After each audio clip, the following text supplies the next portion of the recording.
Greetings and welcome to the 60th episode of Morrowind Showcases. As always, I'm your host, Dark Elf Guy, and today we're going to be looking at 13 sort of evilish themed mods for reviewing pleasure, including plenty of Daedra inspired and Necromancer mods. And of course, you'll also find the download links for all these mods shown here down in the video description below.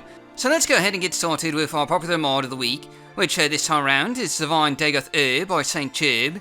And this is quite simply a multiple and texture replacer for everyone's favourite sort of, kind of villain of the Morrowind main quest, Dagoth. And this replacer is really quite striking, adding some glowing red eyes to Dagoth's golden mask here. So even before you approach Dagoth, you'll be able to, see him from a distance. Of course, everything else has scene updates as well, from the clothing that Dagoth is wearing, to his general body and physical appearance with claw-like hands that are, just a bit menacing. But of course, the big takeaway here is again those eyes, which are just, really fantastic in my opinion, and capture the sort of evilish nature of Dagoth, even though you could argue that he's not really that evil at all. But, minor details. Moving on, for our House Mod of the Week this week, we're taking a look at Trylobit's Daedra Manor by Trylobit. And this one adds a rather sizable Daedric-style abode and manor to the Ashlands region. And to say the least, this is a very unique and original looking abode, with a walled-in yard including Daedric walls with, I believe, 2 entrances into the courtyard proper, as well as armed guards around the property.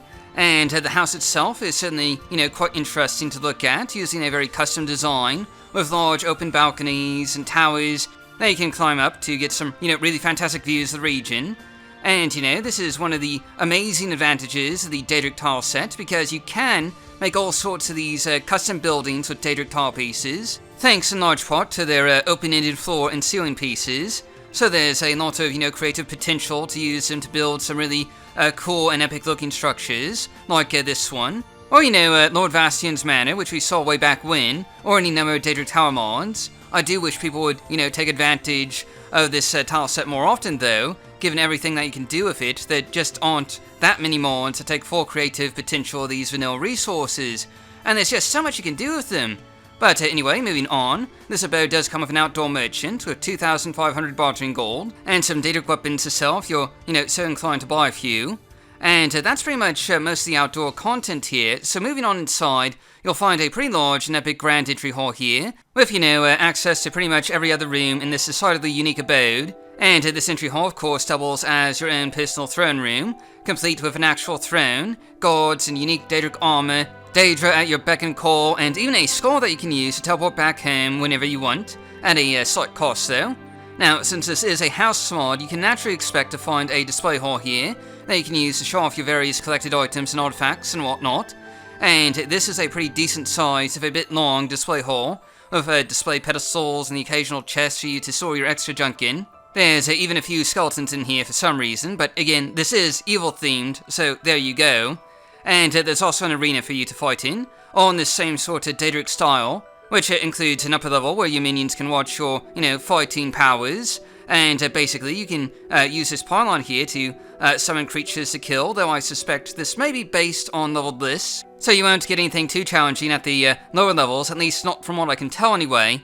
And you also find a teleport crystal that can be used to teleport to various Daedric shrines around Vvardenfell, though I'm not entirely sure how useful that actually is, but still a nice feature to have, I suppose.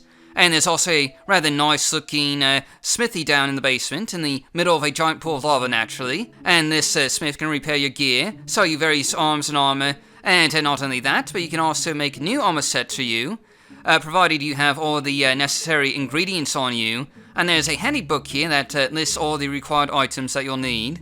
And of course, like any house mod, this Daedric abode comes with a bedroom, which includes display and storage areas, armed guards and Daedric armor, and an alchemy station and small personal library, and naturally a bed on an elevated platform, though it should be noted that there does seem to be some resistance to your claim to this Daedric throne here, based on this threatening note that's been left here.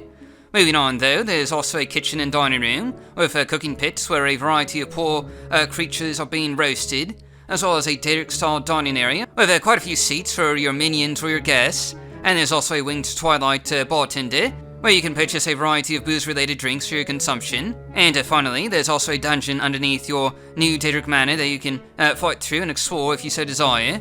though we'll be skipping over that for the most part here in order to avoid spoilers. This week's gameplay mod of the week is Way of the Necromancer by Balathustrius, and I do apologise, I almost certainly butchered the pronunciation of that name there. And anyway, essentially what this mod does is adds a variety of new and powerful Necromancer themed spells to the game that you can often find on scrolls scattered throughout a variety of ancestral tombs across Ardenfell. Each time you find one of these scrolls, it'll automatically add a new spell to your library of magical spells. And each of these scrolls actually has a fair number of writing, detailing the practice of necromancy and summoning the undead step by step for each ritual. Of course, these spells require a number of ingredients, and there's a reason for this because, unlike normal, summon undead spells that you can learn at the Mages Guild and places like that, these are permanent undead companions that you're summoning that will follow you to the ends of Nirn. And in total, there's about 10 of these new magical summoning scrolls that can be found in various different vanilla tombs, and you'll need to keep an eye out because this mod really only adds this one item to ancestral tombs, so they're really easy to miss if you're not really looking out for them. But anyway, moving on. Once you've found a Necromancer's scroll and collected all the right ingredients, and also have a high conjuration skill, you can then summon an undead minion to become your permanent companion. And yes, I know there's a lot of requirements here, so rest assured that this is a pretty balanced mod overall. And anyway, you can order your new undead companion to follow you, or to guard an area, or wait around in one spot. There aren't exactly very many companion features here. Now, it should be noted that there's a lot of other mods that do very similar things to this mod out there, including some of NPCs mods. So if you're looking for something that has a few more advanced companion features, there are certainly other options out there. But anyway, you can summon as many undead companions as you want with this mod, assuming of course you have the, right material and regiments to summon them, and they'll all follow you around and do as you command. Though keep in mind that in civilized areas, they do tend to frown on an undead army walking through the streets in my experience. And having said that, it is quite handy to have an undead army should your motives be conquest and world domination. While those skeleton companions are stronger than your average undead, it'll still take quite a few of them to beat off, most higher level opponents, like the city guards for example. So the more you have with you, the, better your chances are, and hopefully they don't all fall into the river here, which is, nearly what happened in my case. But next up we have our Dungeon Mod of the Week, and this week we have Dunroar Caverns Expanded by JSP25, and I do apologise, I probably mispronounced the name of the caverns there. But anyway, like pretty much all the other JSP mods that we've showcased on the channel so far, this is an overhaul and massive expansion to one of the existing vanilla game dungeons, this time around an Imperial Glass Mine found pretty close to Ghost Gate. And this dungeon starts out, normally enough, with miners and guards, but the further you go in, the more you'll notice changes to the layout, including dangerous new obstacles like lava pools that have been haphazardly bridged over with makeshift planks and platforms, so that the miners can reach to the other side. There's really a nice bit of detailing in here, and you'll really need to watch your step, lest you fall into the lava and get burned. And surprisingly, this hasn't been a major issue with the miners walking around here. Given Morrowind's terrible pathing AI, you'd think they'd fall in more often. But anyway, as you move deeper and deeper into the mines, you'll come across a number of new mining sections that have evidently been abandoned, with tunnels of rail tracks and mining carts left forlorn, with no one around to man them. And for whatever mysterious reason, the Imperials have simply abandoned and sealed off these tunnels, a mystery you'll eventually piece together as you delve deep into the dark. And of course, the further down you explore, the more perils you'll encounter, though unlike your typical dungeon, many of these are obstacles that you'll have to carefully pass over rather than, numerous hostile enemies. And this makes for a bit of, interesting platform jumping, where one wrong step could, land you in lava or, get you trapped somewhere. Assuming, of course, you don't just levitate over the whole thing, anyway. And I have to say, there's certainly some unique and rather scenic areas included in this dungeon that make for some interesting encounters. And in any event, as you'll eventually find out, this is far more than a simple glass mine. These tunnels eventually open up into a large set of ancient Daedric ruins, still inhabited, of course, by Daedra, and there's a lot of very cool, areas for you to explore and fight through down here. Though due to spoilers, we of course won't be showing all of them off here. Anyway, for our items of the week this week, we have Crimson Warlock Armor by Fireheaven, and this is a sort of, evilish themed armor set that can be found scattered across a variety of Daedric ruins around Morrowind. And obviously, for the purpose of avoiding spoilers, you won't be delving into the exact location of each armor piece, but suffice to say you're going to need to do a bit of searching to find the whole set. There's even a very short background story attached to this new armor set, And overall, this armor is meant for, more mage-like characters with a number of constant effect bonuses that fortify magical skills in particular, but don't worry, this mod really isn't too unbalancing since you're going to be spending a long time collecting the whole set. And it's also worth noting that it is a medium armor set, which is a bit odd for mages, but, minor details. And anyway, taking a look at the full armor set here, this is a really cool looking set of armor, if I do say so myself, with again that obvious, evil theme going on.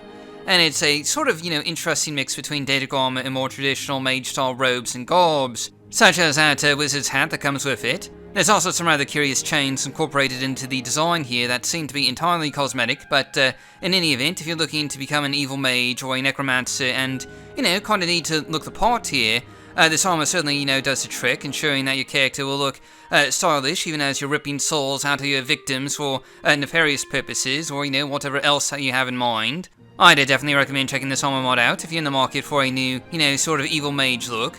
This week's question of the week is Crypts of the Dead by Crypts of the Dead, and yes, you heard that right, the name of the mod and the mod author are the same. That's not at all confusing, but anyway, this mod adds a new NPC to the 8 Plates Tavern in Balmora, and she has a quest for you to do involving clearing out a bunch of necromancers from a set of old Imperial-style tombs outside of Caldera.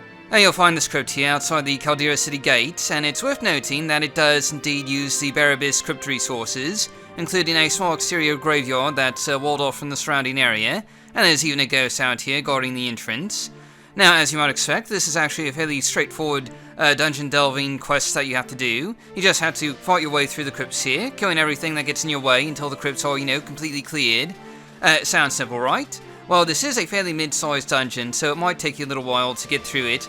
And I'd say there's maybe 30 to 40 minutes of solid content here, assuming you spend a little bit of time, looting your fallen foes, of course, and, who wouldn't? I mean, they're right there, you may as well loot them. But anyway, because this is a fairly straightforward single quest and dungeon mod, we're not going to be, spending too much time showing things off here so as to avoid spoilers, but this is definitely a fun dungeon romp if you want to, just give it a go. Next up, we have our Landmass Mod of the week, which this week is Serenity Island by Crank Gorilla. And strictly speaking, this isn't really an evil-themed Landmass mod, and it wasn't really my first pick either. And part of the major reason why this video got delayed so long was because I kept going back and forth between 4 different Landmass mods that all had their, well, let's just say unique issues, so I wasn't able to track down that perfect Landmass mod to fill in our theme here, though we did manage to fill the slots for episodes 61 through 65, so there's that. But anyway, getting on to the actual showcase here, Serenity Island is one of Crank Gorilla's more ambitious mods, adding a small island with a sizable town to the game here, composed almost entirely of shops with maybe a couple of residences here and there. There's no real quests that I know of, and fair warning, I think Crank Gorilla may have been working on a newer version of this mod at one point, but if he was, it was never released, at least not yet anyway. And in any event, the town is fairly sizable, with a couple of dozen buildings, including at least 2 taverns, a sort of town hall and castle in the center town, and almost everything else is a shop with a variety of new items for sale courtesy of Modders Resources, the trademark of almost any Crank Gorilla mod, really. And moving towards the back of town here, you'll find one of the main plazas, including a number of statues and a fountain, as well as a few houses secluded in the back here. And while Serenity Island is predominantly Imperial in terms of architecture, you will notice a fair bit of style mixing with Halalu architecture and even a bit of Daedra in the buildings here, which makes for an interesting and fairly creative mixture. Of course, there's a bit more to this island, or rather set of islands, than just the town here, including just a small bit of wilderness, a few buildings outside the town walls, such as this one small home, a lighthouse, and a Duma ruin for you to explore. But going back to the town here, we're going to take a look at some of the interiors you'll find on Serenity Island, starting with, naturally, the tavern, where you'll find a variety of locals, including a couple of dancers here and there. And as you might expect, many of these NPCs will also sell you goods, sometimes vanilla Morrowind items, other times new items added to the game that include a wide variety of new drinks, weapons, armors, and other miscellaneous objects for you to collect. But we'll get to that more later on when we look at some of the actual shops here, but for now we're going to move on to what's basically the town hall, though I think you can also use this as a player home maybe, I don't know. But regardless, the town hall has a bit of a library in here with a ton of cool assets decorating the interior. And just quickly moving on, as I mentioned before, there's a number of item shops, which span just about everything, and many of these are specialty shops, such as a shop that sells pretty much just crossbows and ammo for those crossbows, or a shop that sells a variety of blades, axes, and other sharp items, many of which are, rather curious and unique looking. And overall, Serenity Island adds, I think it's about a couple of hundred new items for you to purchase or find. And again, this is to be expected from a Crank Gorilla mod. Pretty much all the rather numerous Crank Gorilla mods that we showcased in the past have included a ton of these sort of new items for you to find. And that said, Serenity Island isn't just shops, there's also a few dungeons for you to explore and fight through, with new creatures for you to face, including lots of undead, and hey, what do you know, that kind of fits in with our evil theme after all. Of course, these dungeons are a bit tougher than your typical vanilla Morrowind dungeons, by quite a bit actually. Really, you should probably be between level 40 and 50 to be able to put up a good fight past the first few caverns down here, and honestly, a lot of these fights really challenged even my cheat character. These aren't caverns and tombs that you want to just explore unprepared. A lot of health potions is recommended. And in any event, Serenity Island has a fair number of features to check out, and just real quick, you can see where it is on the map here, and I'm not entirely sure, there might be a slight risk of a town rebuild conflict, so just, keep that in mind. After this week's NPC Mod of the Week this week, we have the Undead by Ptolemy. And as you might imagine, this mod adds a ton of new undead and somewhat demonic creatures to the level list of Morrowind, which mostly affects the various ancestral tombs that you'll come across. In total, this mod adds over 300 new undead creatures and undead variants to the leveled list, ensuring that you'll never quite know what you might encounter the next time you go delving through tombs, making the whole experience, feel much more exciting. I don't know about you, but just plain old ghosts and skeletons gets pretty boring after a while. Even with Morrowind's more interesting and somewhat creepy Bone Walkers and Bone Lords, one does enjoy a bit of variety now and then. You'll find quite a few different types of undead creatures, from more traditional banshees and zombies to dread creatures, mummies, new types of skeletons, phantoms, various ghosts, flaming skulls, ghost writer, and other demonic and clearly unwieldy creatures haunt you every step through these Dunmeri tombs. Though it's also worth noting that this mod does also add some new undead creatures to the Duma ruins as well, in particular with Duma ghosts and things like that, as well as some of the tombs up in Solstein with the Blood Moon expansion. So it's not just ancestral tombs that have more creatures added to them, but regardless, there's a lot of really cool looking undead opponents for you to face in this package that vary in levels of how disturbing they are. And as always with these sort of creature mod expansions, you should always merge your leveled list before playing in order to prevent conflicts with any other mods that you might have installed. And as always, we do have a link to some instructions on how to manage leveled lists down in the video description below. And anyway, all these undead creatures spawn at different levels, so some of these might put up a bit more of a difficult fight than others. And overall, this is just a really great mod to check out if you're tired of the same old tomb creatures of vanilla Morrowind. This week's new meshes and textures mod of the week is Daedra Lord Armor Morrowind Edition by McMuffin and converted by Bahamut. And this is quite obviously a multiple text replacer for the famed and extremely rare Daedra Armor found in Morrowind, using the models and textures found in the original Oblivion mod by the same name, and converted by Bahamut for use in Morrowind.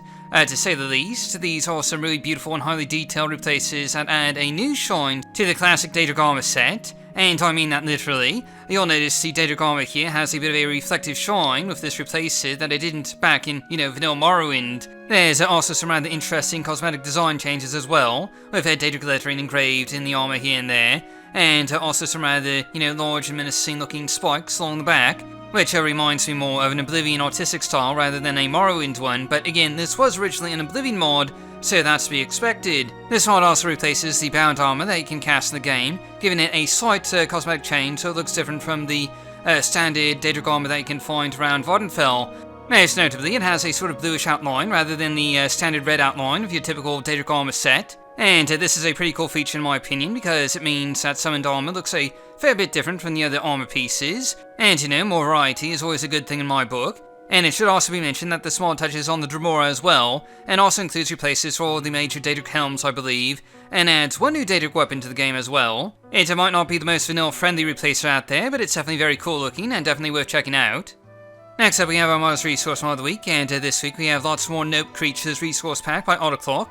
Now, as many of you have undoubtedly come to expect from Autoclock over the years, this is a, let's just say, unique Mars Resource with a lot of, again, let's just say, very interesting creatures that you can add to your own mods.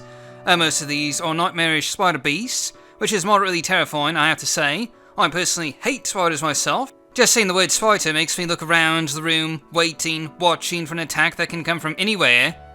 But, where was I? Right, okay, so, spider creatures. So there's about 6 of these spider fiends included in this resource that range from more friendly-looking bone spiders to positively disgusting-looking, kind of quama spiders here. A Fargoth spider, because apparently there is no god, for no sane and just deity would allow such an abomination to exist. There's even a Duma train spider, which is a bit odd-looking, and something called a rattle spider, and I have no idea what it is, but it looks horrific. And in any event, I'm sure you'll agree with me that these resources are more than a little evil themed, and it would probably work great in a horror mod or something like that. For underrated mod of the week this week, we have the Wraith Collector by Midget and this is a fairly small mod that adds a dark tower to the Shulgrad region right off the tip of this island here, with some rather, evil looking red lighting to highlight the entrance to this Imperial style tower. And inside you'll find a fairly small interior that includes only one room of note, with a dark altar in the middle of it, and you'll find a number of books in here that talk about the dark ritual, and a particular type of undead creature called the Wraith, that can occasionally be found in tombs and the like. Turns out you can capture the souls of these wraiths and use them to be blessed with gifts at the dark altar here. Of course, because these wraiths are so rare, you won't find a whole lot of them out in the wilderness and things like that, and thus the gifts that you can get from the altar are fairly, sparse and limited.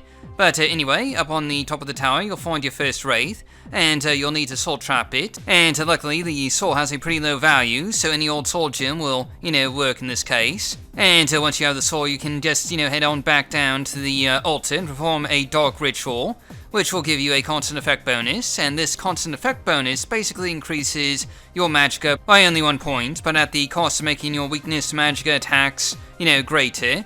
And you can pretty much perform this ritual as many times as you want, assuming you have enough souls, and each time you perform it, your magicka will go up by 1 point, and your weakness will also likewise go up by 1 point. This is a pretty simple and straightforward mod that merely adds another way for mages, particularly mages of the dark arts, to get a bit of a power boost. This week's Blast from the Past mod of the week is Per Lighthouse by Pluto, and unlike most of the mods that we showcase on the channel here, this one requires tower rebuilt, and it starts out when you go to the Firewatch library and talk with one of the librarians. They'll mention a mystery surrounding the nearby Per Lighthouse, including some odd unexplained deaths, and the librarian believes the place to be haunted, and you can offer your services to go investigate. This will eventually take you to this lighthouse here, which is really not that far away from the Firewatch gates. In fact, you can actually see the lighthouse from Firewatch with the right distant land settings. It's a bit of an old and run-down looking place, but with a commanding view of the surrounding region, and especially out into the inner sea. You can see Vardenfell in the distance, and presumably this lighthouse once helped guide ships into Firewatch Harbour before, whatever dark and twisted thing that happened here, happened. And heading inside, you'll find a dark and gloomy interior with a couple of skeletons of former adventurers who tried to uncover the truth of Per Lighthouse and failed. And there's also some dark and disturbing wall hangings and a smattering of blood and cobwebs. And now I do have a slight confession to make here. Per Lighthouse, while it does have a quest, is actually a house mod. One of the only house mods built for Tower Rebuilt that still works with the current version of the Tower Rebuilt mainland. It's also one of my personal favourite house mods, and it technically has 2 versions. This dark and dreary version, which is perfect for a Necromancer, or you can actually finish the quest and the interior will change, becoming more suitable for people who aren't, quite as keen on the dark arts. Either way, heading downstairs you'll find a small basement with a bit of storage and a broken down wall that goes into a small set of caverns. And this is one of my personal favourite parts of this house, and also plays into the quest here. There will be skipping over that for the most part, so as to avoid spoilers. And anyway, there's a bit of a crypt down here, and regardless of whether you complete the quest, the crypt remains. So this can double as a nice, little Necromancer's hideout if you wanted it to. But anyway, just moving on, if you do complete the quest, you can see the updated interior here, and it's obviously quite a bit brighter, and also comes with a couple of skeleton armor mannequins, which I suppose is still a bit on the dark side, but at least those adventurers didn't die in vain. And there's also some new paintings and wall hangings, and if you go up to the 2nd floor, you'll find a nice cozy desk to work at, and the whole interior is, nicely finished and decorated. Though again, you can always, choose to go with the original darker version if you wanted to, just by not completing the quest. Finally, for our bonus mod of the week this week, we have Stats of the Daedra by Melkor Dark.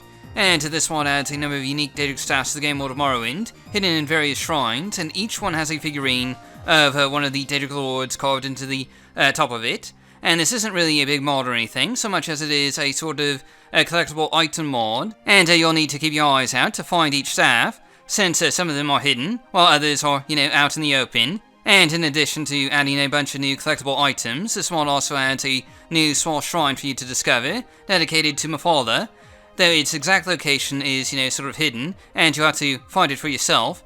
Either way though, it's not a terribly big place, and it mostly consists of the one room with this staff in the center. And anyway, we're going to spend a bit of time looking at some of these staffs here. As I mentioned before, there's one for every Daedra Lord, and they can indeed be used as weapons, basically acting as blunt force weapons that you can use to bludgeon your opponents to death with if you so desire. Some of them are also a bit bigger than the others, like Maroon's Dagon here, which seems a bit top-heavy to be all that effective as a staff, perhaps as a warhammer. And here's just one more that we're going to be taking a look at. Other than the statue figurines at the top, they all, bear fairly similar appearances. And this is just a fun mod for collecting some unique items to add to your artifact collection. And that pretty much wraps up today's episode. As always, download links along with mod conflict information and mod cleaning warnings can be found in the video description below. So thanks for watching, and I'll see you all next time with another batch of mods for your viewing pleasure.